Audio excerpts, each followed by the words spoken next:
आज का विषय है आईपीओ क्या है।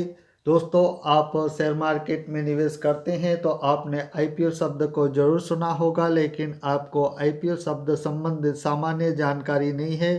तो आज के इस वीडियो में हम जानेंगे आईपीओ क्या होता है, आईपीओ कैसे काम करता है, आईपीओ कैसे खरीदा जाता है और आईपीओ के फायदे और नुकसान क्या हैं। तो दोस्तों, आज का ये वीडियो आप पूरा देखिए और आप हमारे चैनल पर पहली बार आए हैं तो हमारे चैनल के साथ आप ज़रूर जुड़िए और साथ में ही हमारा वीडियो पसंद आए तो इसे लाइक कीजिए और अपने दोस्तों के साथ सोशल मीडिया पर साझा कीजिए। तो चलिए बिना टाइम गवाए वीडियो के टॉपिक पर बात करना शुरू करते हैं। तो सबसे पहले हम बात करेंगे आईपीओ क्या होता है। तो दोस्तों, आईपीओ एक शॉर्ट शब्द है जिसका फुल फॉर्म होता है इनिशियल पब्लिक ऑफरिंग। और इनिशियल पब्लिक ऑफरिंग को आप हिंदी में ट्रांसलेट करेंगे तो आपको जवाब मिलेगा शुरुआती सार्वजनिक प्रस्ताव। यानी कि इनिशियल पब्लिक ऑफरिंग को हिंदी में शुरुआती सार्वजनिक प्रस्ताव कहा जाता है। आईपीओ एक ऐसी प्रक्रिया है जिसके माध्यम से कोई कंपनी अपनी इक्विटी बेचकर पहली बार जनता से पूंजी जुटाती है।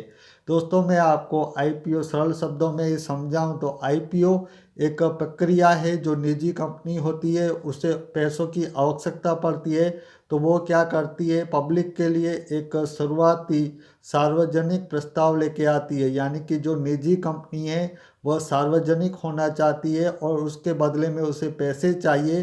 तो इसके लिए वह जो शेयर मार्केट में निवेशक होते हैं जो पैसा लगाते हैं शेयर मार्केट में कंपनियों के शेयर में, तो उनके लिए एक सार्वजनिक प्रस्ताव लेके आती है और इसके बदले में वह कंपनी पैसा लेती है और इसके बदले में कंपनी अपनी हिस्सेदारी यानी कि इक्विटी बेचती है। और इसी इक्विटी बेचने का जो प्रस्ताव होता है इसे हम शॉर्ट में आईपीओ कहते हैं और इसका फुल फॉर्म होता है इनिशियल पब्लिक ऑफरिंग, जिसे हिंदी में शुरुआती सार्वजनिक प्रस्ताव कहा जाता है। चलिए अब हम बात कर लेते हैं कि ये आईपीओ काम कैसे करता है। तो दोस्तों, यह एक ऐसी प्रक्रिया होती है जिसमें निजी तौर पर आयोजित कंपनी पब्लिक से पैसा जुटाने के लिए अपना आईपीओ जारी करती है। जैसा कि आपको हमने बताया कि आईपीओ जो है वो एक प्रक्रिया है जो निजी कंपनी है उसके लिए पैसे जुटाने का। तो अब आपके मन में यहाँ पर सवाल जरूर ये आया होगा कि आखिरकार कंपनियों को पैसों की आवश्यकता कब पड़ती है और क्यों पड़ती है। तो चलिए यहाँ पर मैं आपको एक उदाहरण देकर समझाने का प्रयास करता हूँ कि कंपनियों को पैसों की आवश्यकता कब पड़ती है और क्यों पड़ती है। तो हमारे उदाहरण में XYZ कंपनी है जिसका वैल्यू 100 करोड़ रुपए है। यहाँ पर दोस्तों वैल्यू से मतलब है कि ये हमारे उदाहरण में जो हमने कंपनी का नाम रखा है XYZ, इस कंपनी का टोटल मार्केट कैप 100 करोड़ है। यदि इस कंपनी को किसी को खरीदना होगा तो 100 करोड़ रुपए उसे चुकाने होंगे। अब इस कंपनी को 30 करोड़ रुपए की आवश्यकता पड़ती है। हम यहाँ पर दोस्तों आपको एक उदाहरण ही दे रहे हैं कि 100 करोड़ की कंपनी है, अब इसे 30 करोड़ रुपए की आवश्यकता पड़ी है। अब कंपनी के पास पैसों की आवश्यकता दोस्तों दो वजह से हो सकती है। जब भी किसी भी कंपनी को पैसों की आवश्यकता पड़ेगी तो उसे दो वजह से पैसों की आवश्यकता पड़ सकती है। पहली वजह होती है कर्ज चुकाने के लिए और दूसरी वजह है कंपनी को ज़्यादा ग्रोथ करने के लिए। पहली जो दोस्तों वजह है उसमें आपको पता ही होगा, यदि कोई कंपनी ज़्यादा कर्ज में डूबी होगी तो फिर उसे पैसा ज़रूर चाहिए और उन पैसों से वह कर्ज से बाहर आना चाहेगी और इसके लिए पैसों की आवश्यकता कंपनी को पड़ सकती है। और दूसरी वजह जो है कि कंपनी ज़्यादा ग्रोथ करना चाहती है। ज़्यादा ग्रोथ से मतलब है कि कंपनी को यदि कोई बड़ा ऑर्डर मिला है और उस ऑर्डर को पूरा करने के लिए ज़्यादा संसाधन की आवश्यकता पड़ती है। संसाधन से मेरा मतलब है कि उससे ज़्यादा कर्मचारी, प्लांट या ये सब कुछ की आवश्यकता पड़ती है। तो इसके लिए दोस्तों पैसों की आवश्यकता पड़ती है। तो इन दो वजह से ही कंपनी को पैसों की आवश्यकता पड़ती है। एक वजह है कर्ज चुकाने के लिए और दूसरी वजह है कंपनी को ज़्यादा ग्रोथ करने के लिए। अब जब हमारे उदाहरण में हमने माना है कि 30 करोड़ रुपए कंपनी को आवश्यकता पड़ी है, 100 करोड़ की कंपनी है उसे 30 करोड़ रुपए की आवश्यकता पड़ी है। अब इन दो वजहों में से किसी भी वजह के लिए कंपनी को पैसों की आवश्यकता पड़ सकती है। जब कंपनी को पैसों की आवश्यकता पड़ती है तो कंपनी के पास दो ऑप्शंस मिलते हैं। यानी कि हम यहाँ पर उदाहरण में देखें तो अब कंपनी को 30 करोड़ जुटाने के लिए दो ऑप्शंस मिलते हैं। पहला ऑप्शन है बैंक लोन और दूसरा है इक्विटी बेचकर। बैंक लोन में क्या होगा दोस्तों, यदि कोई कंपनी बैंक लोन लेगी तो उसे इंटरेस्ट देना होगा, ब्याज देना होगा। यदि पहले से ही कोई कंपनी कर्ज में डूबी हुई है तो फिर वह बैंक से लोन लेना अवॉइड करेगी, यानी कि वहाँ पर उस रास्ते पर वो जाना नहीं चाहेगी, फिर वह दूसरा रास्ता अपनाएगी। जैसा कि हम आपको बता रहे हैं कि इक्विटी बेचकर, इक्विटी यानी कि हिस्सेदारी, जो कंपनी में हिस्सेदारी है, जो कंपनी निजी तौर पर है, इसका मालिक एक है या दो है या फिर पार्टनरशिप में 5-10 मालिक हैं, तो फिर वह अपनी हिस्सेदारी को बेचकर उसमें उस कंपनी को सार्वजनिक कर देते हैं और सार्वजनिक में फिर पब्लिक की भी हिस्सेदारी आ जाती है। तो इस तरह से जब कोई कंपनी करना चाहेगी तो इसके लिए दोस्तों सबसे पहले किसी भी कंपनी को, एक कंपनी है वह अपनी हिस्सेदारी को बेचना चाहती है तो उसे शेयर मार्केट में ही वह बेच सकती है। आपको पता होगा कि शेयर मार्केट में जितनी भी कंपनियां होती हैं उनकी हिस्सेदारी को ही खरीदा और बेचा जाता है। तो एक कंपनी अपनी हिस्सेदारी को शेयर मार्केट में ही बेच सकती है। इसके लिए कंपनी को अपना आईपीओ जारी करना होगा। दोस्तों यहाँ पर हमने आपको बताया कि कंपनी को दो वजह से पैसों की आवश्यकता पड़ सकती है। पहली वजह है कि कर्ज चुकाने के लिए, दूसरी वजह है कंपनी को ज़्यादा ग्रोथ करने के लिए। अब पैसे कंपनी दो ऑप्शंस मिलते हैं, वहाँ से वो कंपनी पैसा जुटा सकती है। पहला ऑप्शन से बैंक से लोन और दूसरा है इक्विटी बेचकर, इक्विटी यानी कि हिस्सेदारी को बेचकर। अब यदि बैंक से लोन लेना कंपनी उसे अवॉइड करेगी, नहीं लेना चाहेगी, तो फिर उसके पास दूसरा ऑप्शन बचता है इक्विटी बेचकर, और इक्विटी शेयर मार्केट में ही बेची जाती है। और शेयर मार्केट में इक्विटी बेचने के लिए फिर कंपनी को अपना आईपीओ जारी करना पड़ेगा।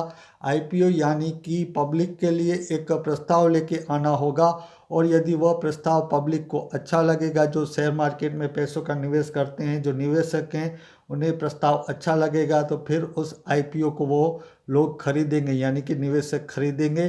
तो इस प्रक्रिया को ही दोस्तों आईपीओ कहा जाता है। जैसा कि हमने आपको यहाँ पर उदाहरण में भी बताया कि कंपनी को पैसों की आवश्यकता क्यों पड़ती है और कंपनी पैसा जुटाने के लिए क्या करती है।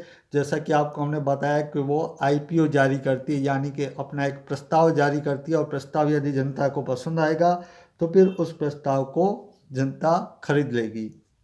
अब चलिए हम बात कर लेते हैं आईपीओ कंपनी के लिए क्या काम करेगा। जैसा कि हमारा सवाल है कि आईपीओ क्या काम करता है, तो आईपीओ अब कंपनी के लिए क्या काम करेगा, तो यहाँ पर मेरा दोस्तों सीधा सा जवाब है, कंपनी के लिए आईपीओ पैसे जुटाने का काम करता है। आपको जैसा कि हमने बताया कि आईपीओ जो होता है, जो निजी कंपनी होती है, उसे पैसों की आवश्यकता पड़ती है तो फिर वो अपना आईपीओ जारी करती है। तो कंपनी के लिए आईपीओ पैसा जुटाने का काम करेगा, और वहीं पे जिस आईपीओ को जो पब्लिक खरीद रही है, तो उस पब्लिक के लिए आईपीओ क्या काम करेगा। तो यहाँ पर दोस्तों मेरा जवाब है, पब्लिक के लिए आईपीओ पैसा कमाने का काम कर सकता है। जो कंपनी है उसके लिए जो आईपीओ है वो प्रस्ताव है, जो शुरुआती सार्वजनिक प्रस्ताव है, उसके लिए पैसा जुटाने का काम करता है। और जो उस प्रस्ताव को खरीद रही है जनता, जो निवेशक है शेयर मार्केट में, उसके लिए आईपीओ पैसा कमाने का काम कर सकता है। कर देगा ये ज़रूरी नहीं है, कर सकता है। क्योंकि आपको दोस्तों पता होना चाहिए कि शेयर मार्केट में जो भी कंपनियों के शेयर होते हैं उसमें लाभ होगा ये ज़रूरी नहीं है। एक निवेशक के तौर पर उसमें आपको नुकसानी भी हो सकती है। तो इस बात को ध्यान में रखकर ही आप जब भी कोई आईपीओ खरीदे तो इन बात को ध्यान में रखकर ही खरीदे कि आईपीओ आपके लिए पैसा कमा कर दे सकता है, दे देगा ये ज़रूरी नहीं है।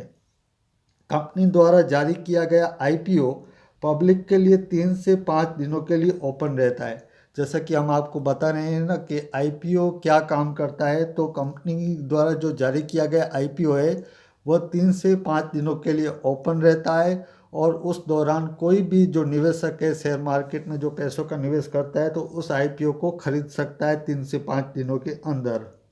अब चलिए हम बात करते हैं हमारे अगले पॉइंट की तरफ। तो इसमें हम जानेंगे कि आईपीओ कैसे खरीदा जाता है। तो दोस्तों किसी भी कंपनी का आईपीओ को खरीदने के लिए सबसे पहले डीमैट या ट्रेडिंग अकाउंट की आवश्यकता पड़ेगी। आपको दोस्तों पता होना चाहिए कि आईपीओ जो होता है वो शेयर मार्केट में होता है। शेयर मार्केट में कंपनी की हिस्सेदारी होती है, और उस हिस्सेदारी को खरीदने के लिए आपको डीमैट अकाउंट की आवश्यकता पड़ेगी। और डीमैट अकाउंट आज के समय में आप बड़ी आसानी से ओपन करा सकते हैं। आप डीमैट अकाउंट या ट्रेडिंग अकाउंट आप ब्रोकरेज के पास जाकर खुला सकते हैं।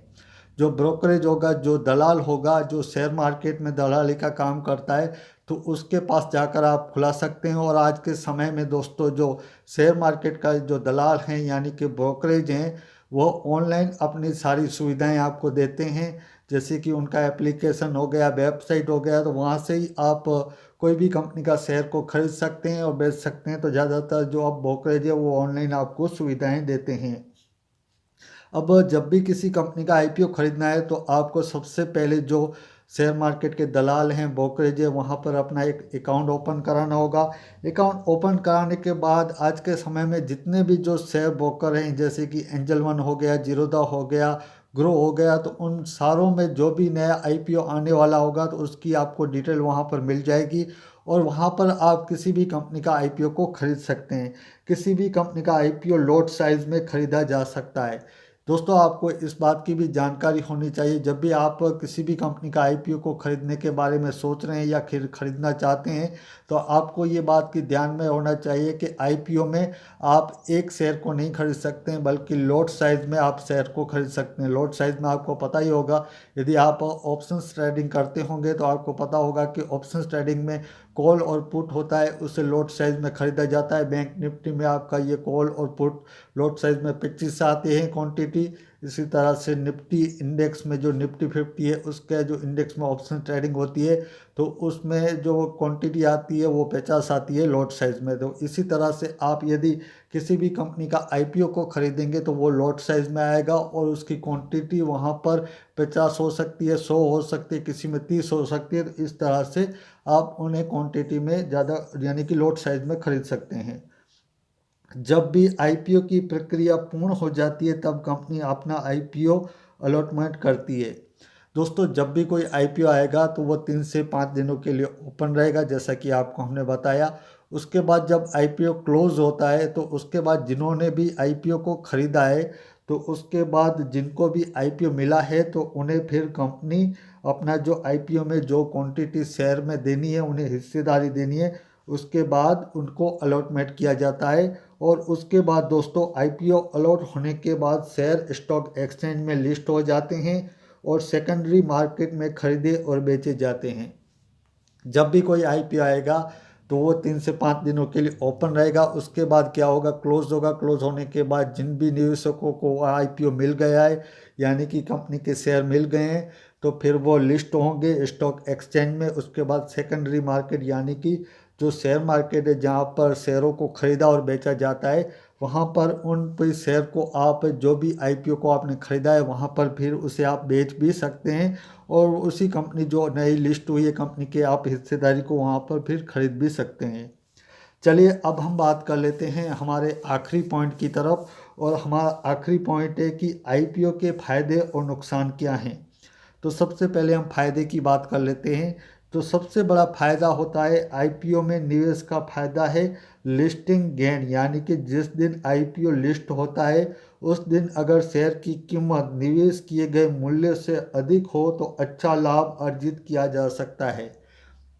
दोस्तों, ज़्यादातर जो निवेशक होते हैं शेयर मार्केट में वो आईपीओ इसलिए ही खरीदते हैं कि जब भी वो आईपीओ खरीदेंगे तो वो उन्हें 3 से 4 दिनों के अंदर ही, जिस दिन आईपीओ लिस्ट होगा, जिस भी कंपनी का आईपीओ आया होगा और उस कंपनी के जो शेयर है वो मार्केट में लिस्ट होंगे और उसी दिन जब उन शेयर में ट्रेडिंग शुरू होगी तो उसी दिन उसमें ज़बरदस्त प्राइस का उछाल आएगा। तो वहाँ पर आपको लिस्टिंग गेन हो सकता है, यानी कि जिस दिन वो शेयर लिस्ट हुआ, स्टॉक लिस्ट हुआ, वहाँ पर आपको ज़्यादा लाभ हो सकता है। आपने जितना वैल्यू का निवेश किया है, जितने पैसों का निवेश किया है, उससे वहाँ से आपको ज़्यादा रिटर्न मिल सकता है। तो ज़्यादातर लोग आईपीओ इसी के लिए ही खरीदते हैं। और इसके बाद दोस्तों दूसरा जो फ़ायदा हो सकता है, बढ़िया कंपनी का आईपीओ मिल जाने के बाद उसे लंबे समय तक होल्ड करे उस कंपनी के शेयर तो भविष्य में बहुत ही अच्छा लाभ अर्जित कर सकते हैं। आपको मान लीजिए आपको पता है कि ये कंपनी बहुत ही बढ़िया है और इसका आपको आईपीओ भी मिल गया है और उसके बाद आपको लगता है कि ये कंपनी 5 सालों में इसका जो शेयर का प्राइस है यानी कि उसके एक शेयर का प्राइस यहाँ से आज जो मिला है यहाँ से डबल हो सकता है, 3 गुना हो सकता है। तो फिर इस तरह के जो बढ़िया कंपनी के शेयर होते हैं, जो आईपीओ के माध्यम से आते हैं और आपको मिल जाते हैं, तो उन्हें लंबे समय के लिए होल्ड करना चाहिए ताकि आपको अच्छा खासा वहाँ से रिटर्न मिल सके। चलिए अब हम आईपीओ में होने वाले नुकसान के बारे में बात कर लेते हैं। तो दोस्तों सबसे बड़ा एक ही नुकसान होता है, यदि गलत कंपनी का आईपीओ खरीदने पर अपने पैसे गंवा भी सकते हैं। आपने जब भी कोई आईपीओ आया और उस कंपनी के बारे में आपको कुछ भी पता नहीं है और आपने खरीद लिया और उसका जब जो वैल्यू के अनुसार जहाँ पर लिस्टेड होना था वहाँ पर लिस्ट नहीं हुआ और उससे डाउन प्राइस में लिस्ट हुआ और वहाँ से लगातार उसका प्राइस फिर डाउन ही जाता गया, यानी कि गलत कंपनी है, आपके लिए सही नहीं थी। तो फिर इस तरह की कंपनी में जब भी आप आईपीओ में अपना पैसा निवेश करेंगे तो वहाँ पर आप पैसा गंवा भी सकते हैं। तो इन बात को ध्यान में रखकर ही निवेश करना चाहिए आईपीओ में।